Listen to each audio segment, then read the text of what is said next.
Ty leads off. Wynn swings and drives deep into left field. Look at this one go, everybody. Up to the scoreboard. It's over the scoreboard, bouncing up onto the freeway. I can see it up there where those automobiles are going. Look at that drive. You talk about a tape measure shot. That has got to be the longest home run I have ever seen hit in Crosley Field, or hit out of it. No question about it. Look at Jimmy Wynn.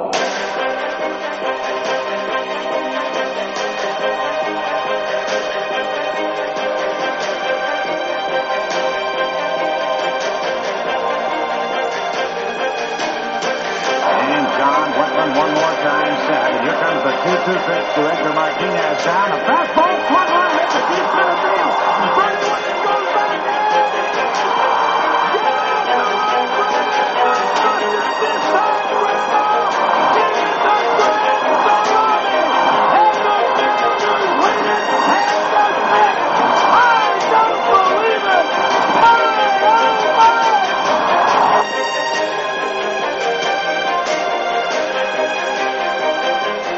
From high atop the Robinson Gearing Studio Complex and straight out of God's country, Pawleys Island, South Carolina, the Let's Talk Baseball Podcast Network proudly presents Backwards K Pod. And now, here's the host of the show, Jake Robinson. Good moment, baseball universe. What is up? Greetings, salutations to all. It's your boy, half man, half podcast machine, Jake the Snake Robinson from the Let's Talk Baseball Podcast Network. I'm coming out of Pawleys Island, South Carolina, back in the Captain Kirk chair, shields down, photons up.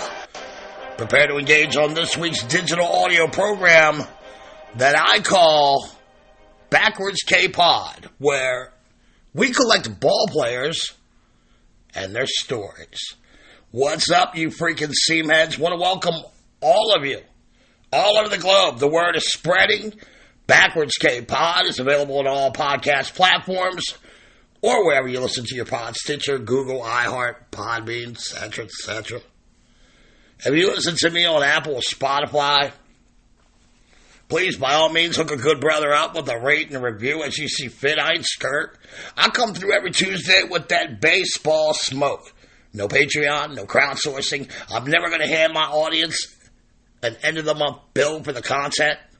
Like I said, I see a lot of these other guys do that, and I promise you, I'm not driven to do this for the almighty dollar, folks. I do this because there is literally nothing besides my daughter that I love more in this world than talking baseball. So, in order to keep that content free, all I ask is that you share, subscribe, follow, and download. Leave me content, some of 5 stars, and, you know, we can do this to my bloody demise till I got nothing left to give. Baseball's given me so much in life that the least I can do for this sport is leave my voice and, you know, like this oral account of the greatest game ever. And I got a lot of positive feedback about the Ron LaFleur show last week. And I want to thank all of you for the kind words. Most of the messages, they pretty much encapsulated the same feeling that, wow, I knew that LaFleur came from prison to play in the majors, but I never realized he had never played in a little league, high school, or college. And that surely is one of the most fascinating aspects and angles of Mr. LaFleur's life as a ball player. To be not only a starting center fielder in the major league, but an all-star on top of that within 5 years of his release from prison without ever playing organized baseball in his life, I mean, that's just mind-blowing.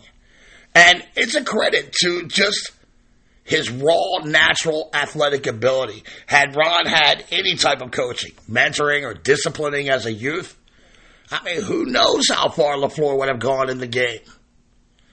And my producer, my right-hand man, TJ the Head Gordon, the Head, you know, he made a great point to me the other day when he wondered aloud how many other guys like LaFleur have fallen into the cracks that we never had a chance to see.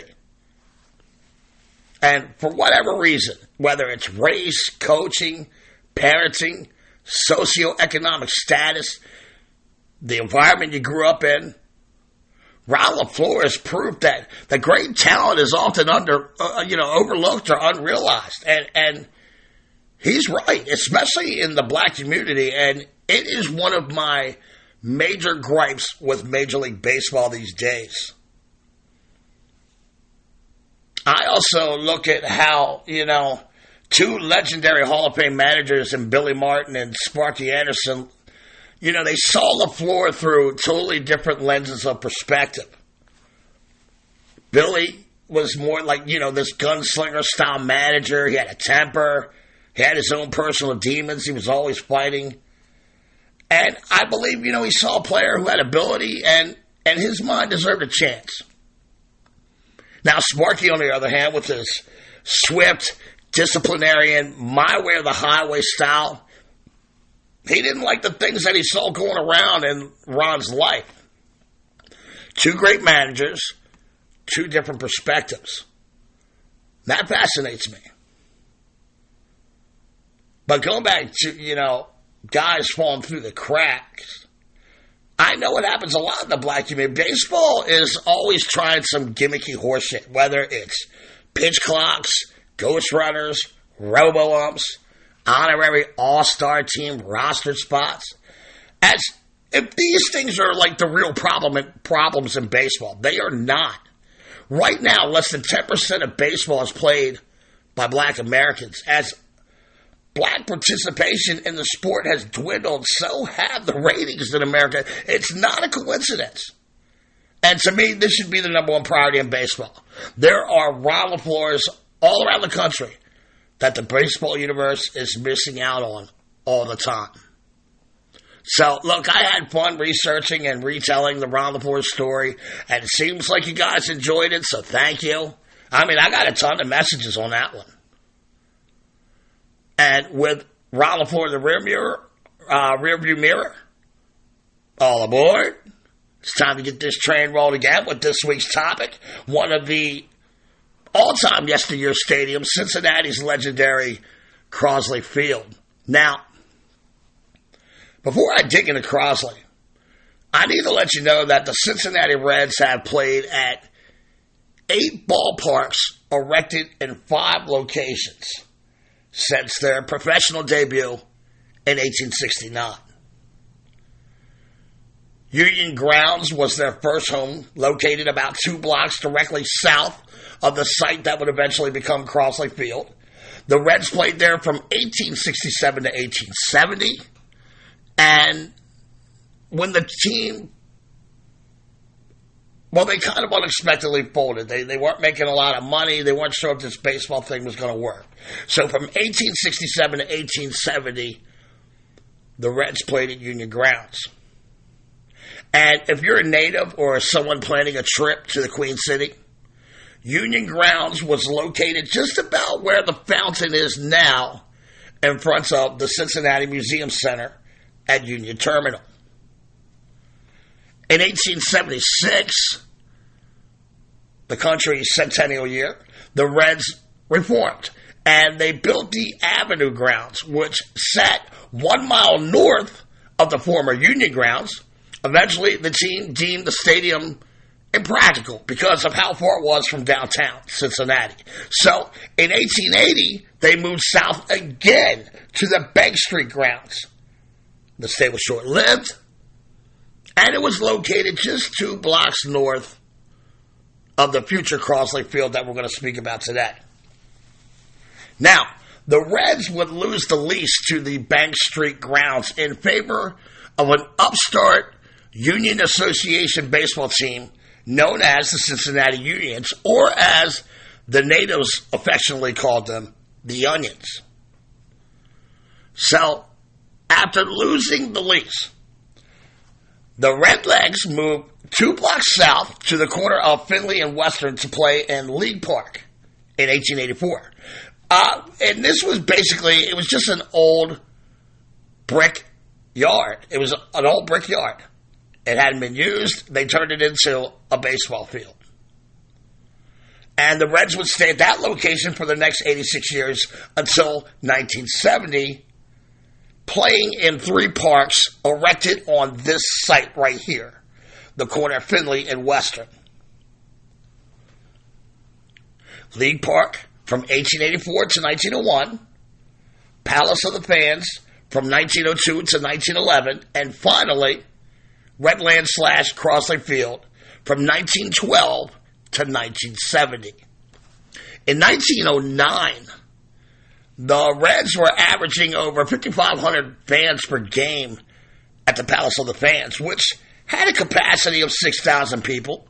The Reds were clearly outgrowing the stadium, though. The Palace had a grandiose grandstand at the time, but the building was outdated, and MLB baseball attendance had grown almost fourfold in the past decade.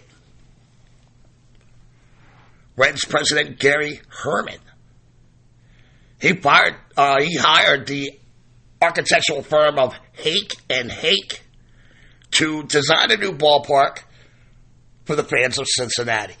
And during this time, Charles Ebbets is thinking the same thing in Brooklyn, New York, as were the McAleers in Boston and Frank Navin in Detroit.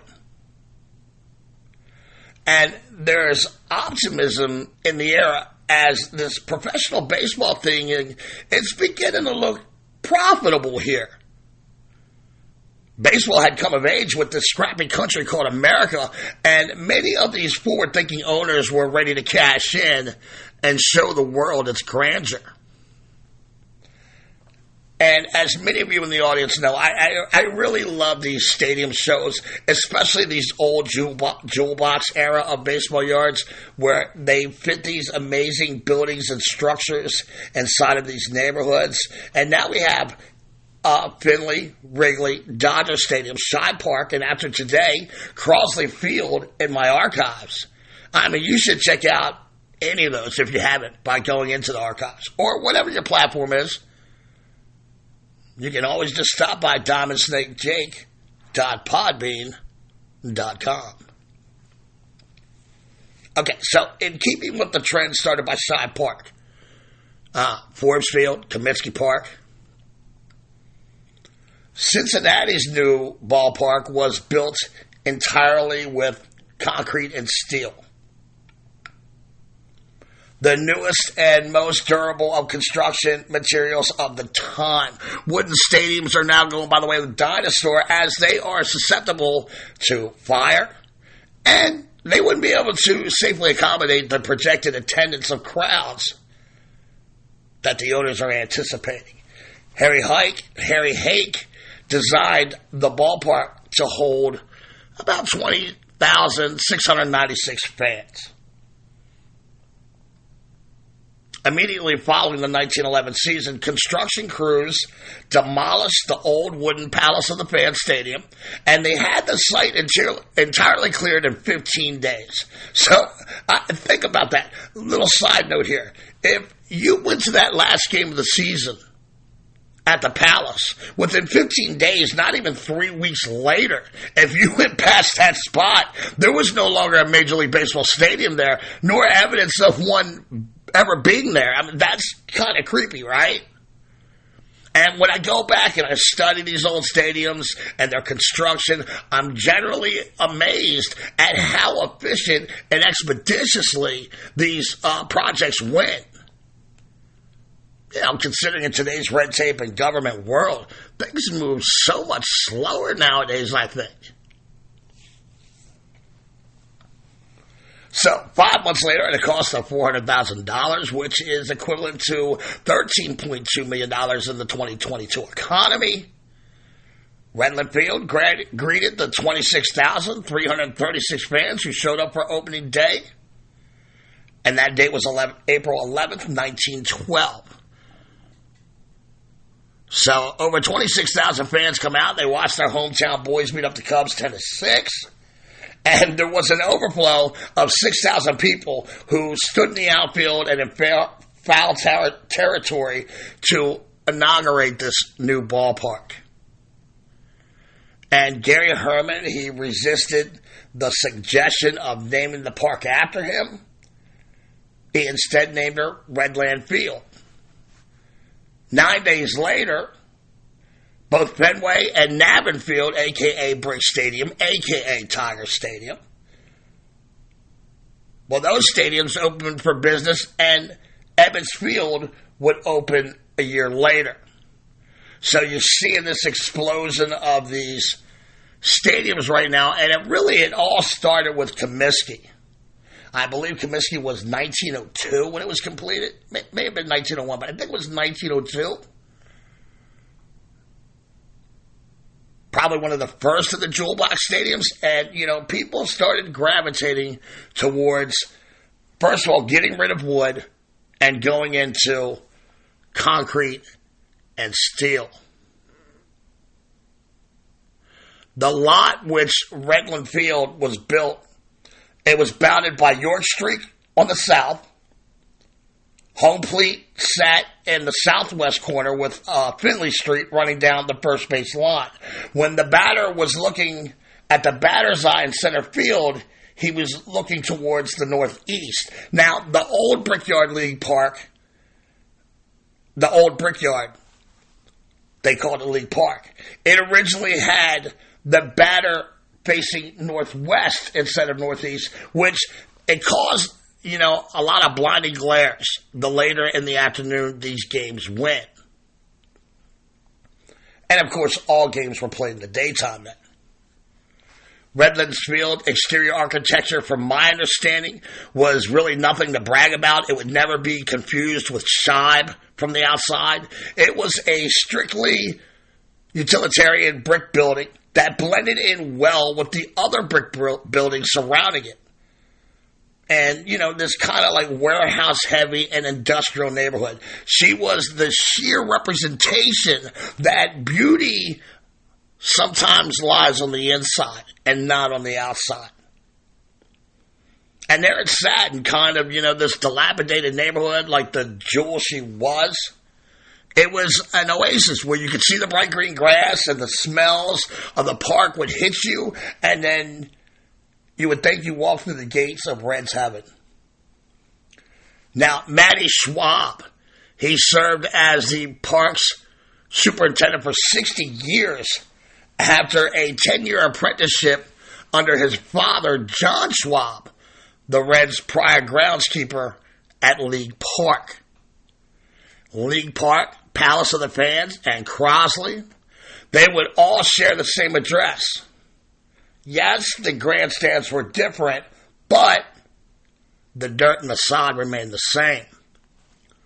Now, Matty became the park superintendent of the Palace of Fans in 1903 when his father retired. He continued as a head groundskeeper when Crosley was built in 1912, and he remained in charge until he retired in 1963. So, for 60 years, not a blade of grass was touched in Crosley without Matty's permission and oversight. And upon Matty's retirement, he turned his life's work over to his grandson, Mike Dolan. And Mike Dolan would remain in Matty's position until the sad day the sod gave way to artificial turf at Riverfront Stadium in 1970. And check this out. Matty's brother, Leonard, he also apprenticed under the father before becoming the head groundskeeper at Ebbets. And Matty's son, Matty Jr., served as a head groundskeeper for the Giants at both Polo Grounds and Candlestick Park. But here's the thing. Senior would prove to be more than just a groundskeeper. He was an innovative mind who came up with things in baseball that we still use as a template today. For example, he devised the modern post method for holding bases firmly in place in the ground. That was Matty Schwab. He also designed an underground drainage system for Crosley that other stadiums will copy and they still use today. Crosley Field's scoreboard format was also a brainchild of Matty Schwab. He would go on to format both the Giants and Dodger scoreboards in New York City, as well as the Red Sox, Phillies, A's, and Pirates as well. His original format of showing the team's batting lineup. It's still used today at every single ballpark in the majors. Ironically, Matty Schwab would die in 1970, the same year the grass in Crosley would wither and die. So, yeah, Matty Schwab, great piece of baseball trivia right there. In 1919, Crosley Field was exposed to the baseball crime of the century when the Chicago White Sox, in conjunction with shady gamblers, threw the World Series in the Reds' favor. Game 1 was played at Redland Field, where the White Sox ace Eddie Seacott. He went 29-7 that 1919 season with a 1.82 ERA. He plunked Reds leadoff hitter Maurice Rath, and that was a sign to let the bookies know that the fix was in. So Reds pitcher, Dutch Ruther, he threw a 6-hitter. Seacott surrenders 5 runs in the 4th. And the Redlegs would go on to win Game 1, 9-1. Game 2 in Redland Field was another 4-2 upset by the Reds, putting Cincinnati up 2-0.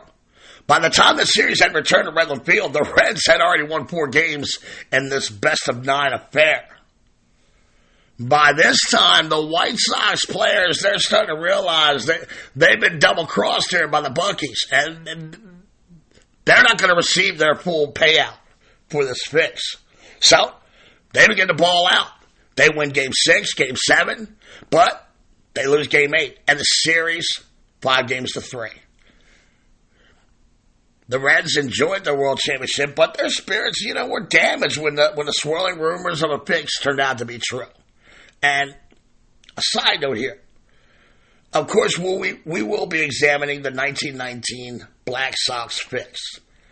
I believe that's going to happen in a couple months, if I'm not mistaken, and I'll be dropping that here at Backwards K-Pod, where we collect ball players and their stories. So keep an ear out for that. Coming off that 1919 World Championships, the Reds are killing it at the turnstiles. They would perform well during the Roaring 20s, and the attendance continued to grow as they finished in the top half of the league in attendance 6 times during that decade. And let's take a look at those original dimensions. I would be remiss if I didn't mention them. The outfield was huge. It gave athletes plenty of ground to roam, that's for sure. The left field and right field foul poles stood at 360 feet from home plate. And center field, well, that was 420, dude. And during the Debo era, it was practically impossible to hit home run unless one of these outfielders fell down, or the ball just had crazy exit velo when it hit the gap. In fact, now check this out. It took nearly 9 years, June 2nd, 1921, for Reds outfielder Pat Duncan to become the first major leaguer to hit a fair ball over a Redland fence for a home run. The ball cleared the fence by 5 feet, and it hit a cop patrolling out there on York Street. Now, Babe Ruth will come in a month later and show him how it's done. He hit 2, and one of those was for a grand slam, actually. So, Pat Duncan hit the first home run over the fence at Crosley Field, and then Babe Ruth hit number 2 and number 3. One of those being a grand slam, and I could not find out which one it was. But, boy, oh boy, that West Balmer kid, Babe Ruth, he can sure hit the piss out of the ball, can he?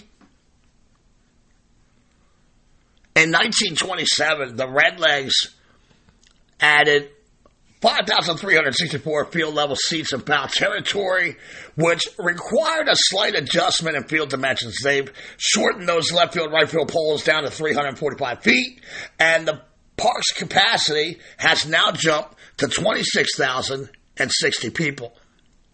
Now, that same year, Gary Herman resigns as Reds president, and chief owner and CEO C.G. McDermott, he takes over the reins. But Sidney Wells, a prominent attorney, owner of the largest Ford dealership in Cincinnati, behind the scenes, he's moving mountains to bring the Reds to him.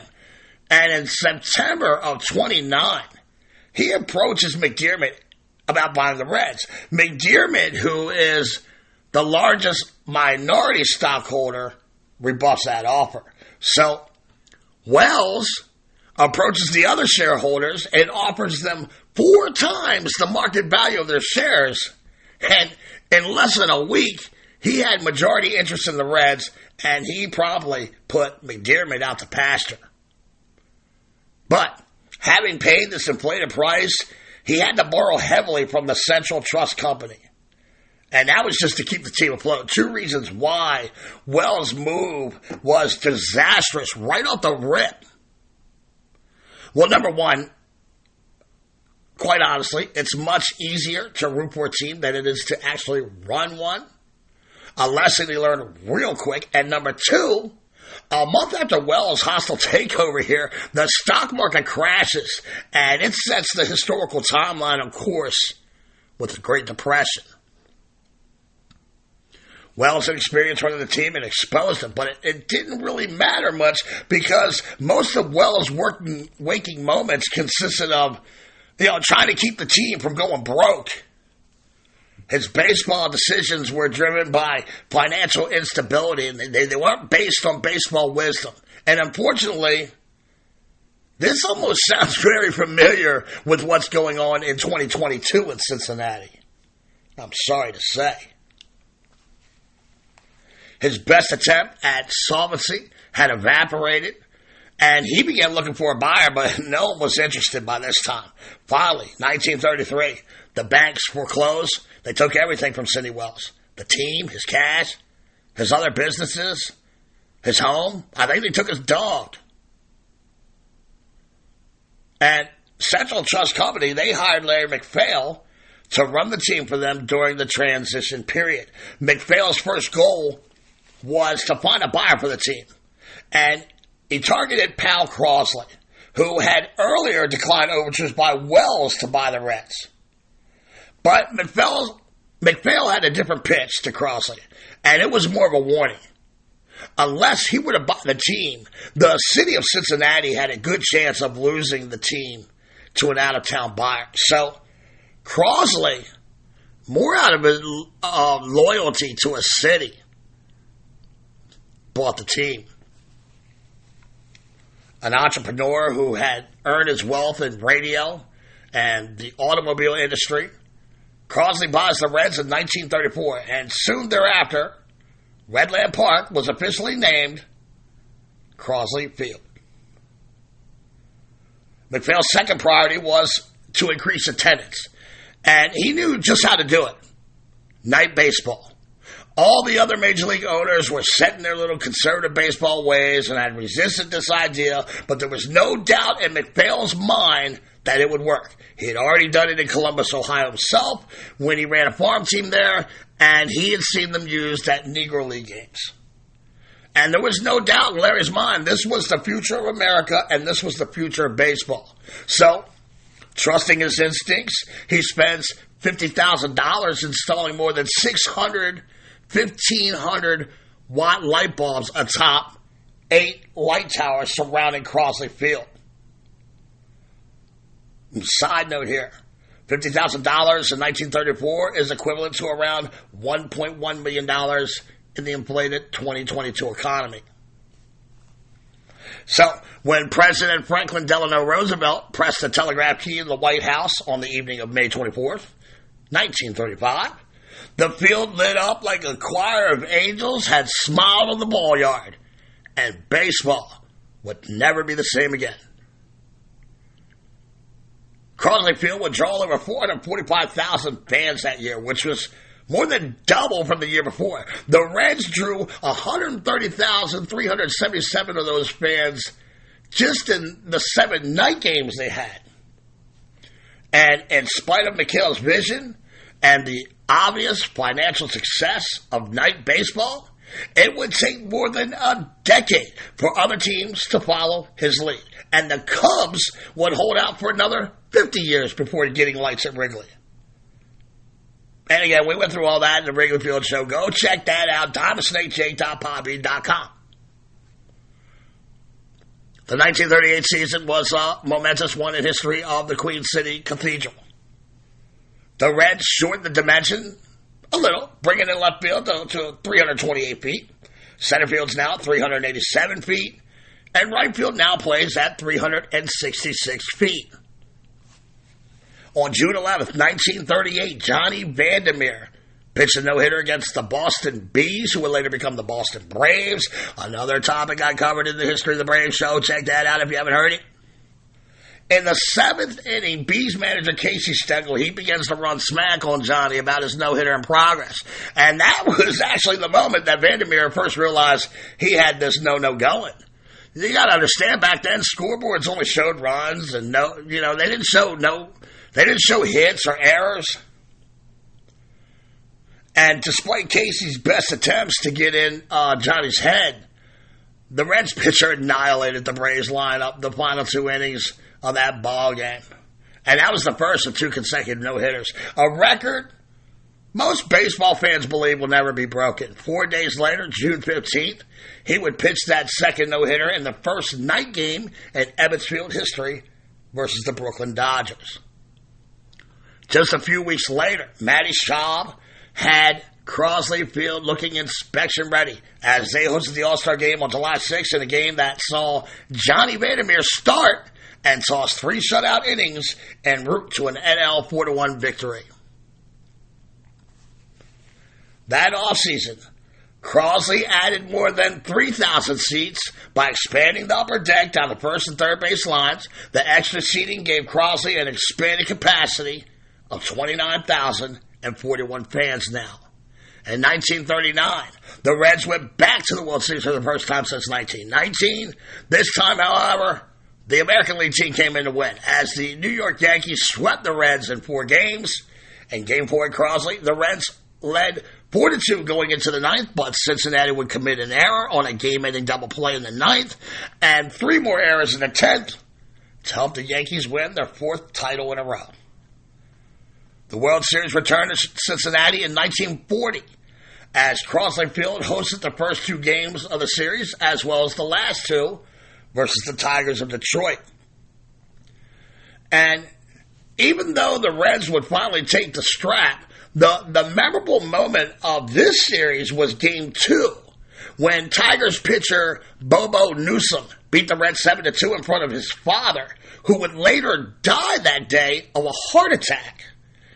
And a motivated Newsom would shut down the Reds in Detroit in Game 5 with an 8-0 shutout. But the Reds would finally beat Newsom in Game 7, 2-1, behind the complete game effort of Paul Derringer, securing their first world title since 1919.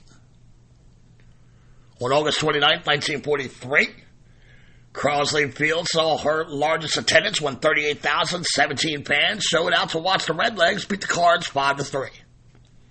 Now, World War II and blew up major league rosters, and teams were now looking under every rock they could find for replacement players. The Reds, they found a 15-year-old kid pitcher out of Hamilton, Ohio, Mr. Joe Nuxle.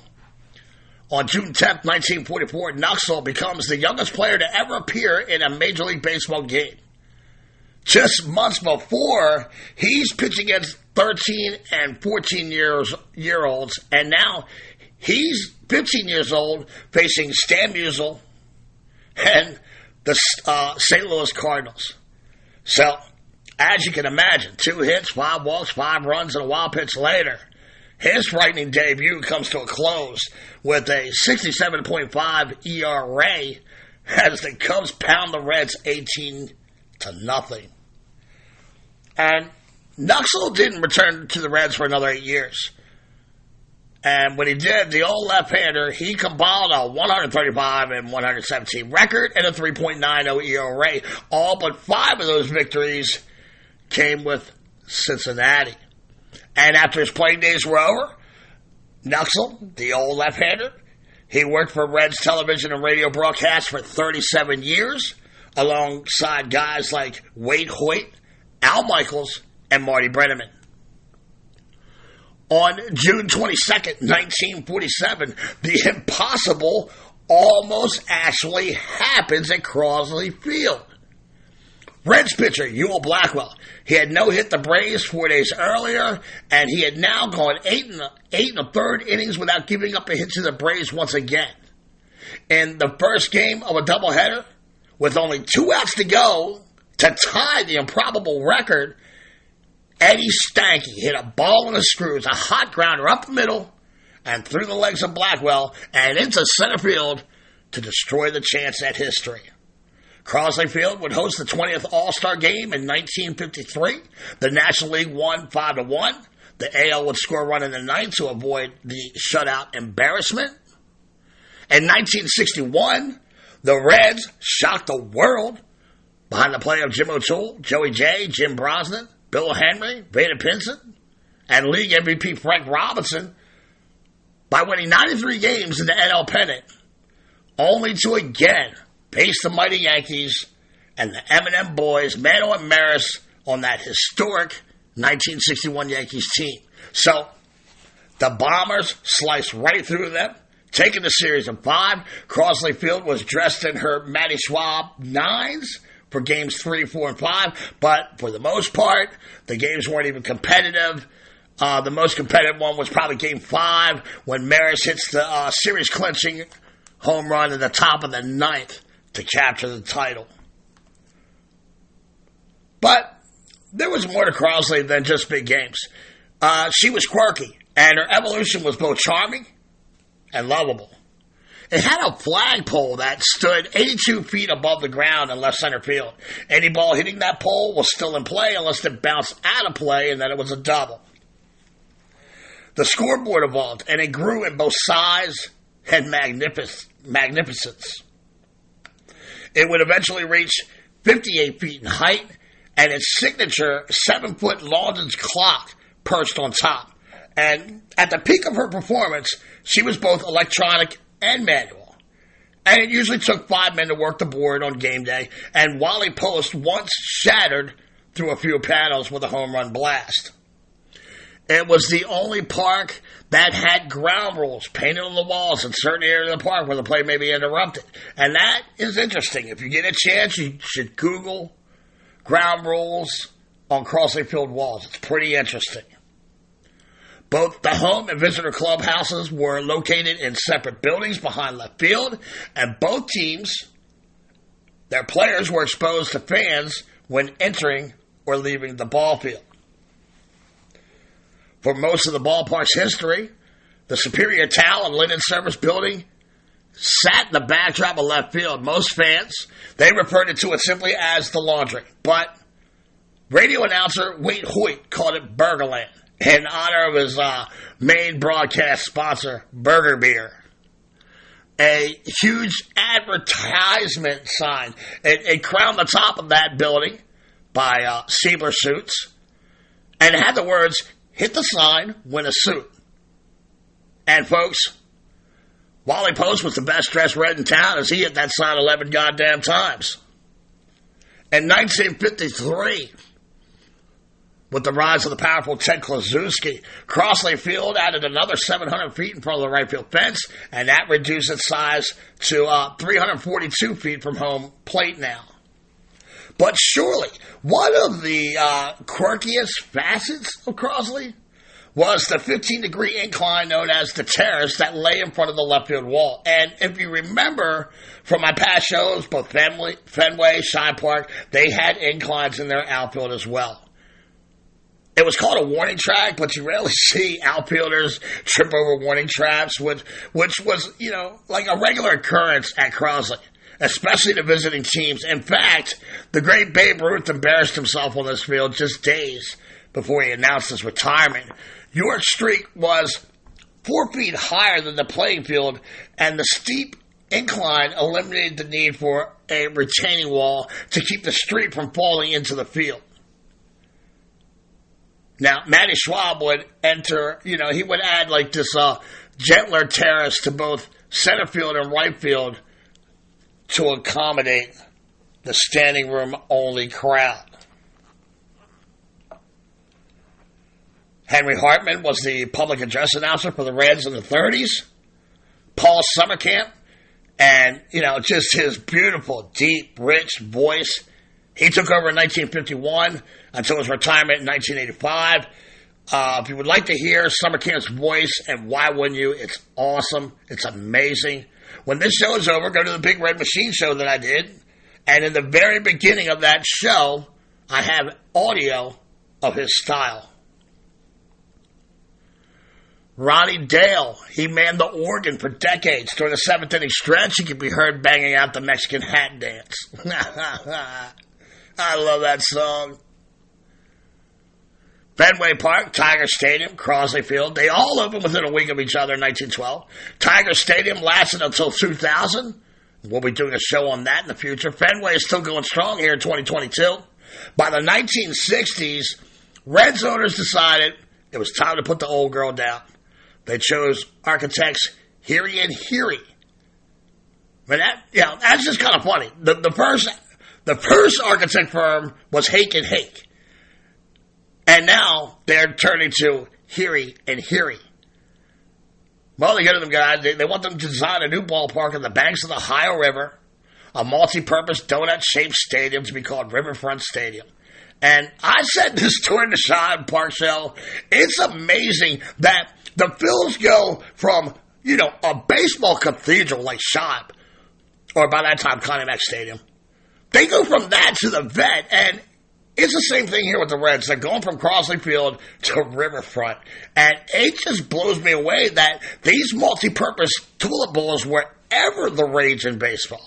I mean, they always looked horrible to me. I don't know. Maybe it's because, I watched my team in an open-air stadium, Memorial Stadium. I thought those stadiums were ugly. And they're artificial turf. The Reds played their last game at Crosley on June 24th, 1970 against the San Francisco Giants. With his team down in the 8th, 4-3, Hall of Famer Johnny Bench went downtown with a game-tying blast. And then the Big Bopper, Lee May, went back-to-back with what would turn out to be the game-winning RBI. Walk it off, Big Bopper. The Reds won the first game at Crosley, and they won their last game at Crosley. And in between, they won and lost a whole bunch of games. But they created a scrapbook of memories for Red Leg Nation forever. After retirement, the city of Cincinnati used Crosley Field as an impound lot for 2 years before demolishing her in 1972. And folks, I think that's where I'm going to end it. I hope you enjoyed this week's show. There's a little bit of stuff you can check out if you're interested in learning more about Crosley Field.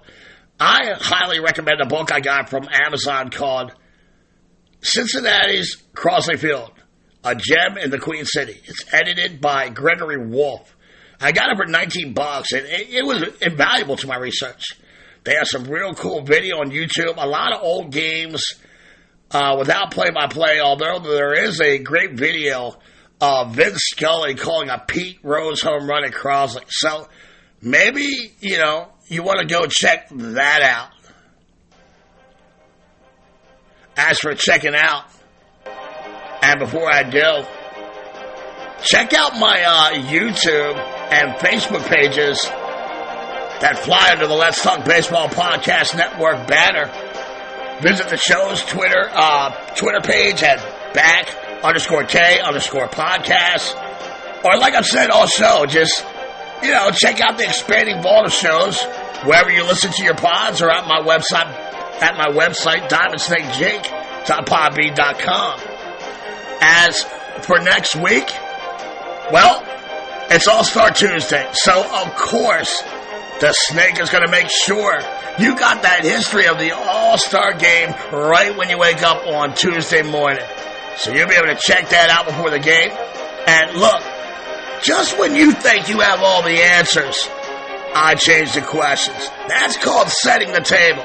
So, history of the All-Star next Tuesday, but hey, that's another story for another pod here at Backwards K-Pod, where we collect ball players and their stories. Parents, if you see your kid looking bored AF, by all means, take him or her outside and play a game of catch. Thank y'all for coming out. God bless, and win the day.